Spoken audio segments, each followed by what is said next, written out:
കേരളത്തിലെ ഒരു MLA-ക്കെതിരായിട്ട് ഇന്നേ വരെ ഇത്ര വ്യക്തതയോടുകൂടിയുള്ള തെളിവുകളുടെ ഒരു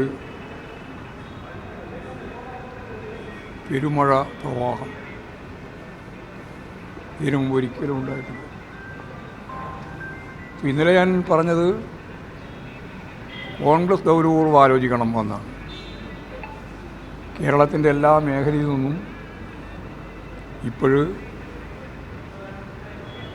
രാഹുലിൻ്റെ MLA സ്ഥാനം രാജിവെക്കണം എന്ന ആവശ്യം ഉയർന്നു വരികയാണ്. അങ്ങനെ ഉയർന്നു വരുന്ന ആവശ്യം യഥാർത്ഥത്തിൽ കേരളത്തിൻ്റെ പൊതുവികാരമായിട്ട് രൂപപ്പെടുകയാണ്.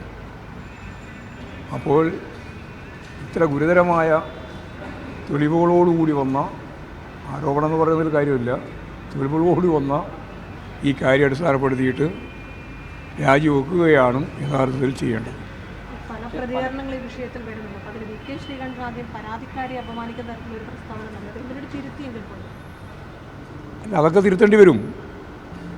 ഇങ്ങനെയുള്ള സന്ദർഭത്തിൽ ആരെങ്കിലും സംരക്ഷിക്കാൻ വേണ്ടി സ്ത്രീവിരുദ്ധമായ നിലപാടുകൾ സ്വീകരിച്ചാൽ കേരളീയ സമൂഹം, അത് സ്ത്രീകൾ ഉൾപ്പെടെ ഒരു തരത്തിലും അംഗീകരിച്ചു കൊടുക്കുന്ന ഒന്നായിരിക്കില്ല.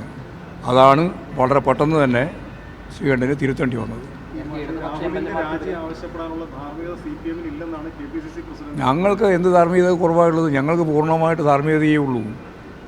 കാരണം ഇതുപോലെ ഏതെങ്കിലും ഒരു പരാമർശം ഇതിന് മുമ്പ് ഞാനതല്ലേ പറഞ്ഞു, ഏതെങ്കിലും ഒരു MLA-നെ പറ്റി വന്നിട്ടുണ്ടോ ഇതിനു മുമ്പ്? ഇതുപോലെ ഞാൻ പറഞ്ഞതുപോലെ ഒരു ശരവർഷം പോലെയുള്ള ആരോപണം പെരുമഴയല്ലേ, 1, 2, 3, 4 ഒക്കെയാണ്.